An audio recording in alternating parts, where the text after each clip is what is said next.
Aquaman has been around for over 80 years, but he's only been featured in a handful of video games. I would imagine an Aquaman to be pretty fun. I mean, you have the whole damn ocean as your playground. You can talk to sea creatures. He has a cool trident and he can swim. Well, in 2003, TDK Mediactive released the one and only solo Aquaman game out there. Now, I absolutely know nothing about this game going in. I've never even seen a frame of gameplay. I just wanted to play something Aquaman related. So let's take a look at Aquaman Battle for Atlantis. Released for the Xbox and GameCube, Aquaman Battle for Atlantis tries to tell the story of Aquaman, well, battling for Atlantis. Black Manta returns and is attempting to destroy Atlantis while another threat lurks in the shadows for the king's throne. The story is told in comic book strip cutscenes. There's no voice acting at all. There's kind of barely any sound effects if I'm honest. But what is there is actually pretty good music. It kind of sounds a little Batman-y. I have actually never sat down and thought what Aquaman music is supposed to sound like. But this kind of Batman-y tone fits it if I'm honest. It also makes it feel like Batman is in this universe as well. I don't know, just because it made me think of Batman, I guess is the best part of the game. And if the music is the best part of the game, you already know we're in big trouble. And we are. Immediately, I saw this game and I knew it was going to be rough. You swim around trying to save the inhabitants from an attack. You follow this arrow to the objective of the level, which is always really kind of the same shit in every level. They think they're kind of disguising it by calling it something completely different, like save the merdudes or disable the bombs and protect the building. Again, they're all essentially the same thing. You swim over to the group of bad guys, you fight them, you beat them, you go to the next group.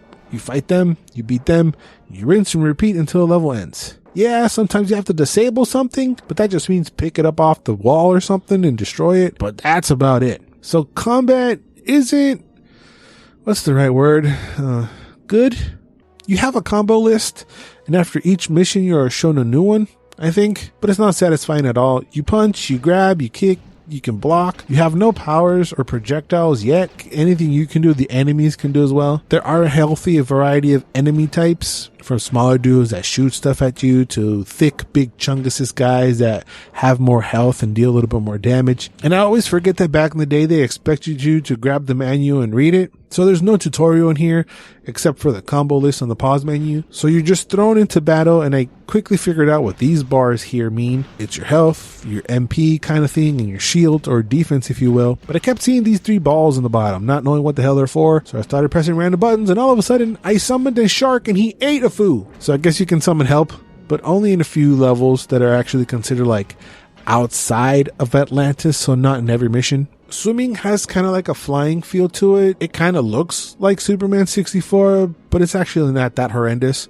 When you eventually do come up against the bad guys, the camera does go into like a fighting game angle if it's one-on-one especially. So you button mash until they die. Again, you rinse and repeat until you do the thing to move on. The problem here lies when there's more than one bad guy. It's absolutely horrible. Not even the camera knows what the to do. And as you progress, you will come up to bigger and bigger groups of bad guys. And because there's no lock-on system, the game just kind of puts the next guy in front of you, but will also put a guy behind you. You have a dodge button, but it's not the best. It doesn't really help at all. So it's kind of frustrating to be sandwiched between the enemies with no real way of defending yourself from the guy behind you. Like I said, it only gets worse when you get even more and more dudes around you. So you really have to quickly defeat the guy in front of you to move on to the next guy. Before Jason Momoa, Aquaman had a bit of a reputation of being lame. And this game doesn't really help at all. Look how silly and stupid he looks approaching the enemy. How they kick the feet to get close to each other just doesn't spell badass at all to me. I feel like I'm watching people on a wire in midair trying to fight each other. It feels like he's saying, "You want a piece of me, huh? Come here. Wait, come here.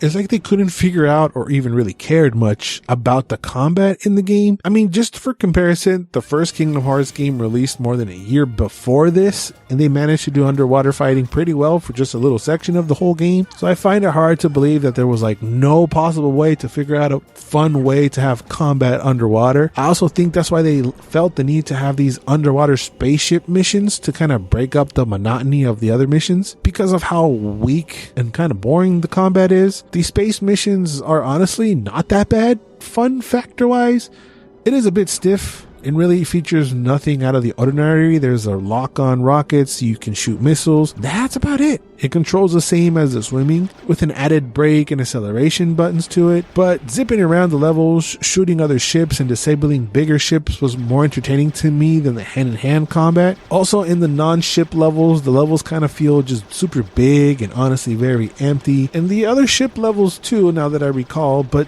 at least there's a giant sea dragon in one of the spaceship levels, so just for that I give it the edge. But there's really no exploration at all, no collectibles.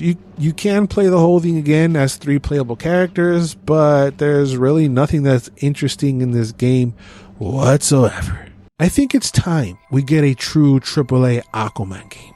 We deserve it. According to a Warner Brothers executive, there could be potentially a brand new Superman game in the works. So I know I'm not stupid. He can't go before Superman. So after the Superman game, he's gonna have to wait. Also, we've been waiting on that Wonder Woman game a couple years back. So he's gonna have to wait after that. I also would never say no to a new Batman game. So if that's announced or something, he's gonna have to wait after that. There was also a canceled Lobo game for the SNES back in the day, and they've been neglecting that character horribly. So imagine if they decide to make an open world sandbox game as Lobo driving around in a motorcycle, bounty hunting in space. Damn, that'd be tight. So it would have to come after that. You know what? Sorry, get Aquaman. I think this game totally sucks and you should totally stay away from it. But of course, let me know your thoughts down in the comments. Especially let me know what your dream superhero game you would like to become true. If you made it this far, that means you actually liked the video. So do that. And also make sure you're subscribed to the channel for more. If you haven't, please check out these reviews as well. Thanks for watching. Remember to always and forever, you do you.